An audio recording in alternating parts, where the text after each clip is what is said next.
Friends, இந்த வீடியோவில் வந்து ப்ரிவியஸ் கொஸ்டின்ஸ் வந்து தமிழ் பார்ப்போம். ஒரு 50 கொஸ்டின்ஸ் வந்து பார்ப்போம். ரேஷ்னல் என்ற சொல்லுக்கு இணையான கலைச்சொல் தருக அப்படிங்கிறாங்க. ரேஷ்னல் அப்படின்னா வந்து பகுத்தறிவு. ரேஷ்னல் அப்படின்னா வந்து பகுத்தறிவு.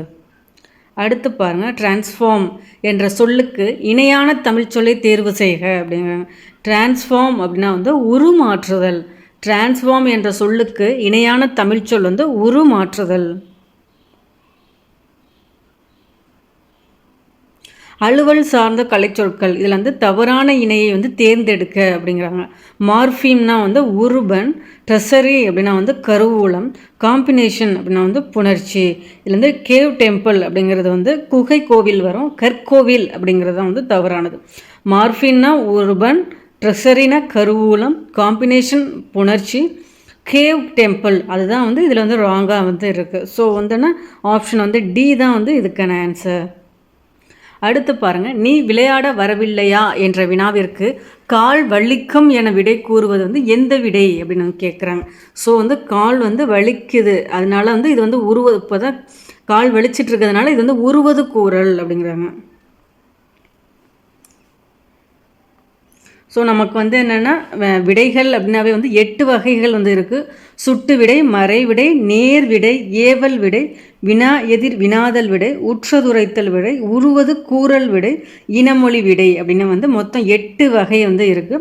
அதில் அந்த சுட்டு விடை, மறை விடை, நேர் விடையெல்லாம் வந்து நமக்கு வந்து வெளிப்படையான விடைகளாக வந்து இருக்கும்.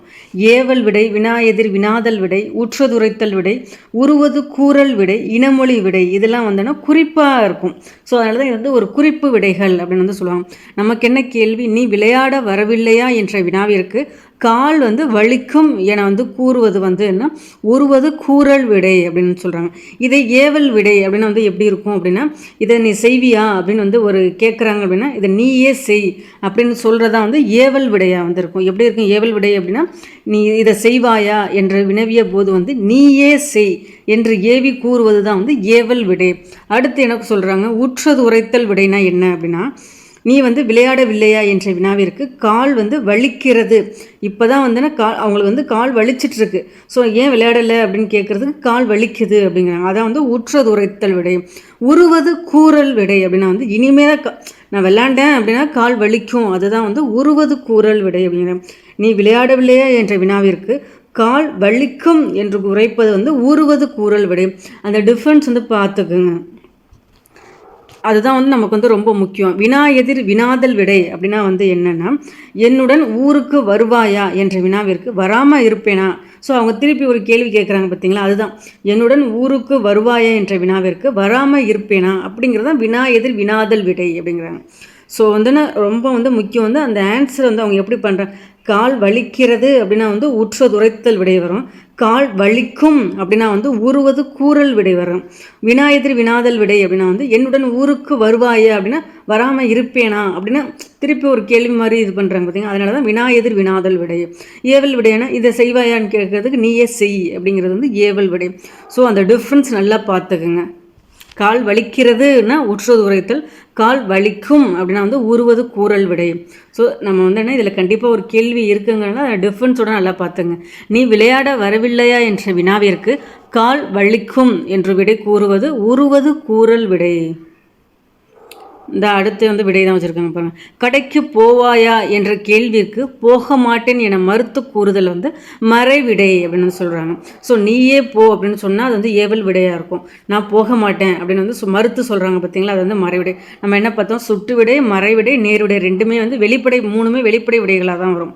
மறைவிடை என்ன சொல்கிறாங்க, கடைக்கு போவாயா என்ற கேள்விக்கு போக மாட்டேன் என மறுத்து கூறுதல் மறைவிடை அப்படிங்கிறாங்க. இதே நேர்விடைனா என்ன சொல்லுவாங்க, கடைக்கு போவாயா என்ற கேள்விற்கு போவேன் என்று உடன்பட்டு கூறுறாங்க பார்த்தீங்களா, அது வந்து நேர்விடையாக வந்து வரும். சுட்டு விடை அப்படின்னா வந்து இந்த கடைத்தெரு எங்கே இருக்குது அப்படின்னு கேட்குறாங்கன்னு வச்சுங்களேன், இந்த வலப்பக்கத்தில் இருக்குது, இந்த இடப்பக்கத்தில் இருக்குன்னு சுட்டி காட்டுறாங்க பார்த்தீங்களா, அதுதான் வந்து சுட்டு விடை அப்படிம்பாங்க. ஸோ சுட்டு விடைனா என்ன, மறைவிடைனா என்ன, நேர்விடைனா என்ன டிஃப்ரென்ஸ் நல்லா பார்த்துக்குங்க. நமக்கு இங்கே என்ன கேள்வி, நான் வந்து போக மாட்டேன் அப்படின்னு சொல்கிறாங்களா, ஸோ அது வந்து இது வந்து மறைவிடை. கடைக்கு போவாயா என்ற கேள்விக்கு போக மாட்டேன் என மறுத்து கூறுதல் வந்து மறைவிடை அப்படிங்கிறாங்க. உனக்கு பாருங்கள், இந்த கேள்வியிலே வந்து விடை சம்மந்தமாகவே 3 கேள்வி வந்திருக்கு, 3 4 கேள்வி 3 கேள்வி வந்திருக்கு பார்த்துங்க. ரொம்ப வந்து அந்த இந்த எக்ஸாம்பிள்லாம் எதுவுமே வெளில எடுக்கல, எல்லா எக்ஸாம்பிளுமே வந்து புக்கிலேருந்து தான் எடுத்திருக்காங்க. ஸோ வந்துன்னா நீங்கள் இலக்கணங்கள் வந்து நல்லா படிச்சுக்கோங்க. ஏன்னா இது வந்து எஸ்எஸ்எல்சி ஸ்டாண்டர்ட் கொஸ்டின் பேப்பர் தான், 2024க்கான கொஸ்டின் பேப்பர் தான். அவங்க வந்து என்னென்னா இலக்கணத்தில் வந்து எவ்வளோ கவனம் செலுத்தியிருக்காங்க பாருங்கள். ஒரே பேஜ்லேயே 3 கொஸ்டின் எடுத்திருக்காங்க. உனக்கு கதை எழுத தெரியுமா என்ற வினாவிற்கு எனக்கு கவிதை எழுத தெரியும். கதை எழுத தெரியுமா அப்படின்னு கேட்குறதுக்கு கவிதை, அதுக்கு இனமான இன்னொன்று சுட்டி காட்டுறாங்க பார்த்தீங்களா. அதனால தான் இது வந்து ஒரு இனமொழி விடை அப்படிங்கிறாங்க. உனக்கு கதை எழுத தெரியுமா என்ற வினாவுக்கு கட்டுரை எழுத தெரியும், கவிதை எழுத தெரியும் அப்படின்னு வந்து சொல்கிறது வந்து இனமொழி விடை அப்படின்னு வந்து சொல்கிறாங்க. ஸோ நமக்கு விடைனா 8 வகை. அதில் வந்து என்னென்ன வகைன்னு பார்த்துங்க. உனக்கு கதை எழுத தெரியுமா என்ற வினாவிற்கு எனக்கு கவிதை எழுத தெரியும் என்று கூறுவது வந்து இனமொழி விடை. எவ்வகை வாக்கியம் என கண்டு எழுதுக அப்படிங்க. அப்பா சொன்னார் அப்படின்னா வந்து என்ன வாக்கியம் அப்படின்னா வந்து இது வந்து செய்வினை வாக்கியம். அப்பா சொன்னார் இது வந்து எவ்வகை வாக்கியம்னா செய்வினை வாக்கியம். என் அண்ணன் நாளை வருவான் அப்படிங்கிறது வந்து என்னென்னா செய்தித்தொடர் தான், ஒரு நார்மலாக உள்ள வார்த்தை தான். என் அண்ணன் நாளை வருவான் அப்படிங்கிறது ஒரு செய்தித்தொடர். பாரதிதாசனின் இயற்பெயர் என்ன அப்படின்னா வந்து சுப்புரத்தினம். இதே பாரதியாரின் இயற்பெயர்னா சுப்பிரமணியன். அந்த டிஃப்ரென்ஸ் நல்லா பார்த்துங்க. பாரதிதாசன் என்ன சொல்லுவாங்க, தமிழ்நாட்டின் ரசூல் கம்சதேவ் அப்படின்னு சொல்லுவாங்க. புதுவை கவிஞர், புரட்சி கவிஞர், பாவேந்தர் பாரதிதாசன் இப்படிலாம் அவருக்கு சிறப்பு பெயர்கள் இருக்குது. அவரோட இயற்பெயர் என்ன அப்படின்னா வந்து சுப்புரத்தினம். 1969 கூட பிசிராந்தையர் என்ற நாடக நூலுக்காக சாகித்ய அகாதமி விருது வந்து வாங்கியிருப்பாங்க. நமக்கு என்ன கேள்வி, இந்த பாரதிதாசன் இயற்பெயர்னா சுப்புரத்தினம். ஸோ இங்கே ஆன்சர் வந்து சுப்புரத்தினம் தான். அந்த சுப்புரத்தினம்ங்கிற ஆன்சர் வர மாதிரி கொஸ்டினை வந்து ஃப்ரேம் பண்ணணும். ஸோ பாரதிதாசனின் இயற்பெயர் யாது அப்படின்னா தான் வந்து நம்ம பாரதிதாசனோட இயற்பெயர் சுப்புரத்தினம். ஸோ ஆப்ஷனே கரெக்டு. விடைக்கேற்ற வினாவை தேர்ந்தெடுக்க அப்படிங்கிறாங்க. பாரதிதாசனின் இயற்பெயர் சுப்புரத்தினம். அதுக்கு கொஸ்டின் எப்படி உருவாக்கணும்னா பாரதிதாசனின் இயற்பெயர் யாது.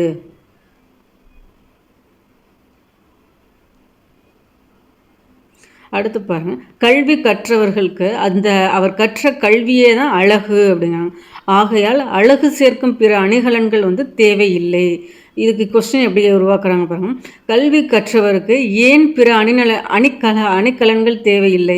ஏன்னா அவங்களோட கற்ற கல்வியே தான் அழகு, அதுதான் நமக்கு ஆன்சரு. அவங்களோட கல்வி தான் அழகு, அதனால தான் அவங்களுக்கு மற்ற அணிகலன்கள் வந்து தேவையில்லை. கல்வி கற்றவர்களுக்கு ஏன் பிற அணிகலன்கள் தேவையில்லை அப்படின்னா கல்வி கற்றவர்களுக்கு அவர்கள் கற்ற கல்வியே அழகு, அதுதான் வந்து ஆன்சர். அது மாதிரி தான் நம்ம கேள்விகள் வந்து ஃப்ரேம் பண்ணணும். சொற்களை ஒழுங்குபடுத்தி சரியான தொடரை வந்து தேர்வு செய்க. வார்த்தைகள் வந்து முன்ன பின்ன போட்டிருக்காங்க, அது கரெக்டான ஆர்டர் வைஸில் எழுதணும். நம் முன்னோரின் வாழ்க்கை இயற்கையோடு இயைந்தது. சொற்களை ஒழுங்குபடுத்தி சொற்றொடர் ஆக்குதல் அப்படின்னா மறையும் கதிரவன் காலையில் மாலையில் உதித்து.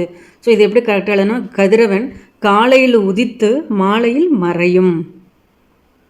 அடுத்து இந்த அகரவரிசை பாருங்கள். அன்பு, ஆடு, இரக்கம், ஈதல், உயிர், ஊக்கம், எளிமை, ஏது, ஐ, ஒழுக்கம், ஓசை, அவ்வு. ரொம்ப ஈஸியான அகரவரிசை பார்த்துக்கங்க, உயிரெழுத்தில் கொடுத்துருக்காங்க. வேர்ச்சொல்லை தேர்வு செய்க. நடக்கிறது அப்படின்னா வந்து நட, இதுதான் வந்து வேர்ச்சொல். தருகின்றனர், இதன் வேர்ச்சொல் வந்து என்ன, தா. தருகின்றனர் வேர்ச்சொல் வந்து தா. அடுத்து பாருங்கள், ஒரு பொருள் தரும் பல சொற்கள். முகில் அப்படின்னாவே மேகம், கொண்டல்னாலும் மேகம், கார் மேகம், இதெல்லாமே வந்து முகில் தான். கார், கொண்டல், மேகம் எல்லாமே வந்து முகிலுக்கான சொற்கள். தாவரத்தின் நுனிப்பகுதியை குறிக்கும் சொற்களில் அல்லாதது எது, அதுதான் வந்து விஷயம். ஏன்னா துளிர், குருத்து, முறி எல்லாமே அதோட நுனிப்பகுதியை தான் குறிப்பிடுது. அது அல்லாதது எது அப்படின்னா வந்து தோகை. காடு என்னும் பொருள் தரும் சொற்களை கண்டறிக அப்படின்னா அரண், காடு, அடவி அப்படின்னாலும் வந்து காடு. மரபு பிழையுள்ள தொடரை சுட்டுக. மரபு பிழையானது தான் சுட்ட சொல்கிறாங்க. சிங்கம் அப்படின்னாவே குருளை அப்படின்னு தான் சொல்லுவோம். அதோட இளமை பெயர், சிங்கத்துக்கான இளமை பெயர்னா குருளை தான் வரும். சிங்க குருளை உருண்டு விளையாடுகிறது.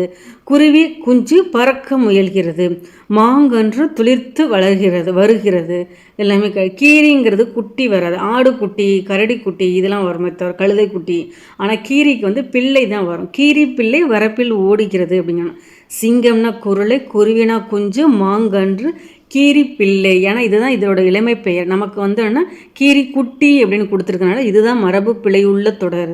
ஸோ டி ஆப்ஷன் தான் இதுக்கான ஆன்சர். வலுவு அற்ற தொடரை எழுதுக அப்படிங்கிறாங்க. கயல் பானை வனைய கற்றுக்கொண்டாள். ஸோ வந்து அந்த வனைதல், பானைனா வந்து வனைதல், அதுதான் சொல்லுவாங்க.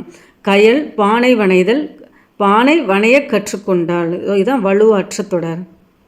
பிழையை நீக்கி எழுதுக அப்படிங்கிறாங்க. நல்ல தமிழுக்கு எழுதுவோம் வராது, நல்ல தமிழில் எழுதுவோம், அதுதான் வந்து கரெக்டு. நம்ம இப்போ என்ன பார்த்தோம், சிங்கம்னா குரலைன்னு பார்த்தோம் பார்த்தீங்களா. இப்போ புலிக்கோட இளமை பேர் என்னன்னு கேட்டுறாங்க. புலி அப்படின்னா வந்து பரல் வரணும், சிங்கம் குருளை. இதே கன்றுக்குன்னா என்ன கன்று வரணும்னா மான் கன்று, பசு கன்று, யானை பசு, இன்னொன்று என்ன சொல்லுவோம், யானைக்கும் கன்று தான் வரும். யானை கன்று, பசு கன்று, மான் கன்று, இதெல்லாம் கன்றுன்னு வரும். இதே குட்டி அப்படின்னா ஆட்டுக்குட்டி, கரடிக்குட்டி, கழுதைக்குட்டி, இதெல்லாம் தான் குட்டின்னு வரும். புலி பரல், சிங்கம் குருளை. ஸோ நமக்கு கன்று ரொம்ப அதிகமாக கேட்பாங்க, நோட் பண்ணிக்கோங்க. மான் கன்று, பசு கன்று, யானை கன்று. நமக்கு இதில் என்ன கேள்வி, புலியோட இளமை பெயர் வந்துன்னா பரல். எதிர்ச்சொல் தேர்ந்தெடுத்து எழுதுதல் அப்படிங்கிறாங்க. காடு உருவாக்கி. ஸோ காடை வந்து உருவாக்குறதோட எதிர்ச்சொல் வந்துன்னா காட்டை வந்து அழிக்கிறது. ஸோ காடு அழித்து. காடு உருவாக்கி, அதோட எதிர்ச்சொல் வந்து காடு அழித்து. தொன்மை என்ற சொல்லின் எதிர்ச்சொல், தொன்மை அப்படின்னாவே பழமை தான் வரும். அப்போ அதோட எதிர்ச்சொல் வந்து என்ன, புதுமை. நான் நிலத்தை எப்படி பிரிக்கிறாங்க, 4 கூட்டல் நிலம் தான் வந்து நானிலம். தான் என்று, தான் கூட்டல் என்று, தான் என்று. வல்லுருவம் எப்படி பிரிக்கிறாங்க, வன்மை கூட்டல் உருவம், வல்லுருவம். வல்லுருவம் எப்படி பிரிக்கிறாங்க, வன்மை கூட்டல் உருவம், வல்லுருவம்.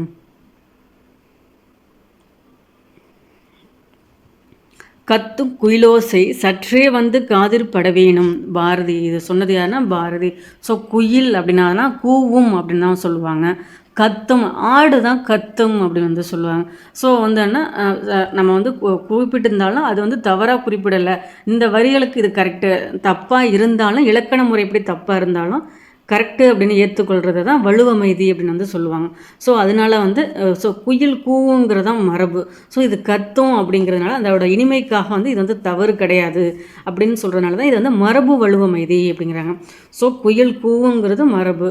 ஸோ அந்த பாடலின் இனிமைக்காக வந்தோன்னா பாரதினா கத்தும் குயிலோசை அப்படின்னு சொல்லியிருப்பாங்க. ஸோ அதனால் இது வந்து வலுவமைதி, மரபு வலுவமைதி. ஆயுத எழுத்து டேஸை இடமாக கொண்டு பிறக்கின்றது அப்படின்னா, ஆயுத எழுத்துனா வந்து தலையை இடமாக கொண்டு தான் பிறக்கும். இதே மார்பு அப்படின்னா வந்து வல்லின மெய்யெழுத்துக்கள் வந்து இடமாக கொண்டு பிறக்கும். கழுத்து அப்படின்னா வந்து உயிரெழுத்து இடமாக கொண்டு பிறக்கும். அதே நேரத்தில் வந்து இடையின மெய்யெழுத்துக்களும் வந்து கழுத்தை இடமாக கொண்டு தான் பிறக்கும். மூக்கை வந்து என்ன, மெய்யெழுத்துக்கள் மெல்லின மெய்யெழுத்துக்கள் வந்து மூக்கை இடமாக கொண்டு பிறக்கும். அது நல்லா தெளிவாக இருந்திருக்குங்க. ஆயுத எழுத்துனா தலையை இடமாக கொண்டு பிறக்கும்.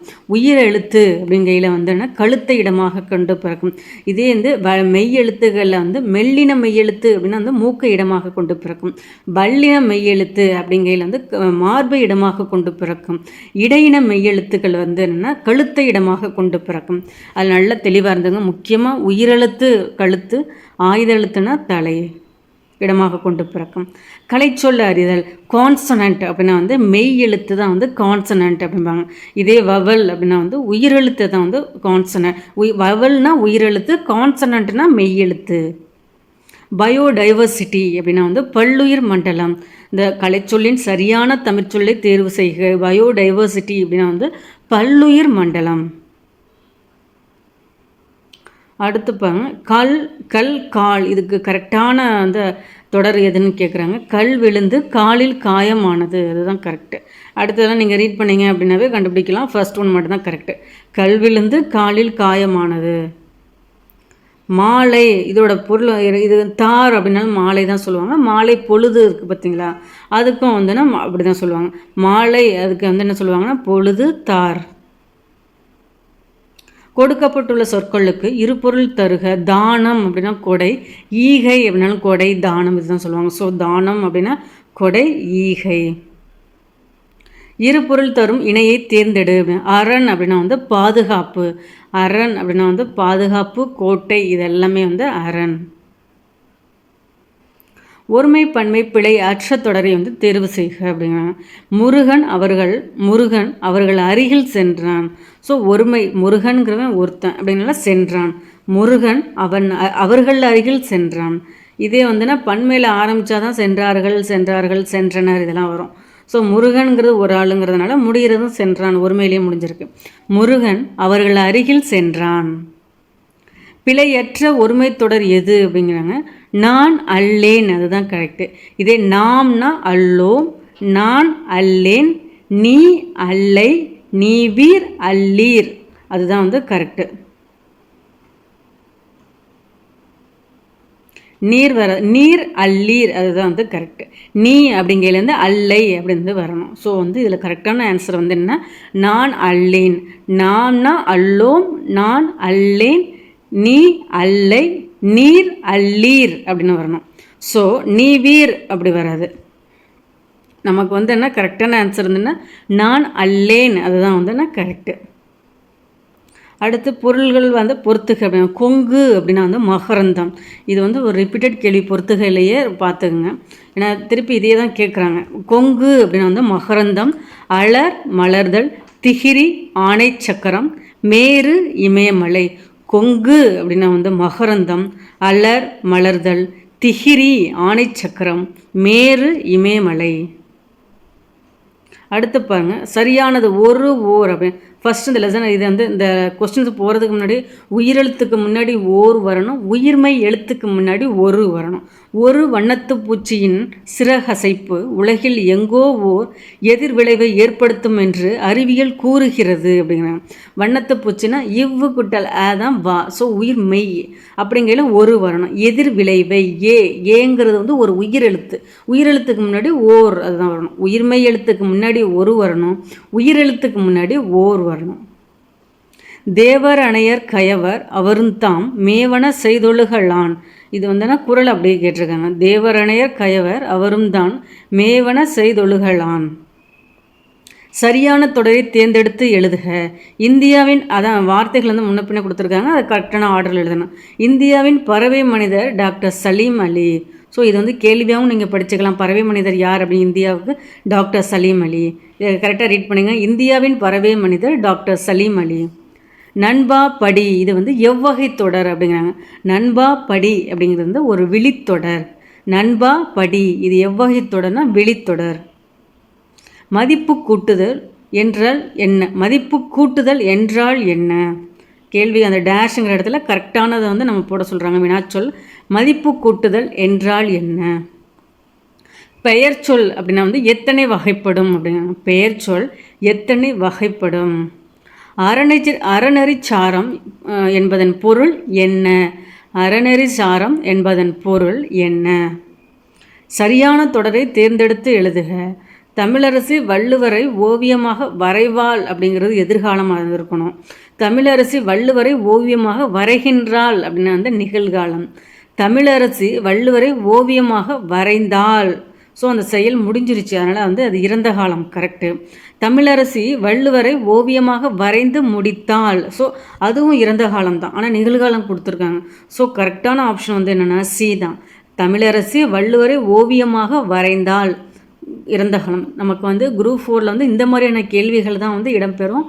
ஏன்னா நம்ம வந்து ஈஸியான கேள்விகள் வந்து இதுதான் கேள்வி, இதுதான் பதிலுங்கிறதே அட்டன் பண்ணிடுவோம். இந்த மாதிரியான கேள்விகள் தான் மிஸ் பண்ணுவோம். இதை வந்து ஒரு ஆப்ஷனாக எடுத்துக்கிட்டு இதை நல்லா ஒர்க் அவுட் பண்ணுங்கள். சின்ன சின்ன கொஸ்டின்ஸில் தான் நம்ம வந்து நம்ம மார்க்கை வந்து லூஸ் பண்ணுவோம். இந்த மாதிரியான கேள்விகள் வந்து நல்லா பார்த்து வச்சுக்கோங்க. ஏன்னா குரூப் 4லலாம் இப்போ இது மாதிரியான கேள்விகள் வந்து அதிகம் கேட்குறாங்க, நோட் பண்ணிக்கோங்க. பின் வருவனவற்றுள் பேச்சு வழக்கு அல்லாத தொடரை வந்து தேர்வு செய்க. எழுத படிக்க தெரிந்து கொள்ள வேண்டும் என்று விரும்புகிறேன். அதுதான் நம்ம மற்றதெல்லாம் பேச்சு வழக்கில் வந்து இருக்குது. இது வந்து பேச்சு வழக்கில் இல்லாமல் எழுத்து வழக்கில் வந்து இருக்குது. ஸோ கொள்ளணும்னு விரும்புகிறேன், இந்த தெரிஞ்சுக்கணும்னு விரும்புகிறேன். ஸோ இதெல்லாம் பேச்சு வழக்கு. ஸோ பேச்சு வழக்கு அல்லாதது எது அப்படின்னா சி தான். எழுத படிக்க தெரிந்து கொள்ள வேண்டும் என விரும்புகிறேன் என்று விரும்புகிறேன். சரியான எழுத்து வழக்கு தொடரை தேர்வு செய்க. யார் நீ எங்கு வந்தாய். ஸோ ஏசிடி ஆப்ஷனை பார்த்தீங்கன்னாவே தெரிஞ்சிடும். கரெக்டாக இருக்கிறது வந்து பி தான். யார் நீ எங்கு வந்தாய். நிறுத்தற்குறிகளை வந்து அறிக. எது சரியானது? நல்லவன் வாழ்வான், தீயவன் தாழ்வான். இதுதான் கரெக்டு. நல்லவன் வாழ்வான், தீயவன் தாழ்வான். காகத்திற்கு காது உண்டா, அதற்கு காது கேட்குமா. இதுக்கு சரியான நிறுத்தற்குறியீட்டு வந்து எழுத சொல்லியிருக்காங்க. காகத்திற்கு காது உண்டா அப்படிங்கிறது ஒரு கொஸ்டின் மார்க். அதற்கு காது கேட்குமா அதுவும் தான் வந்து கொஸ்டின் மார்க். ஸோ காகத்திற்கு காது உண்டா, அதற்கு காது கேட்குமா, ஸோ ரெண்டுமே வந்து கொஸ்டின் மார்க்காக வந்துருக்கு.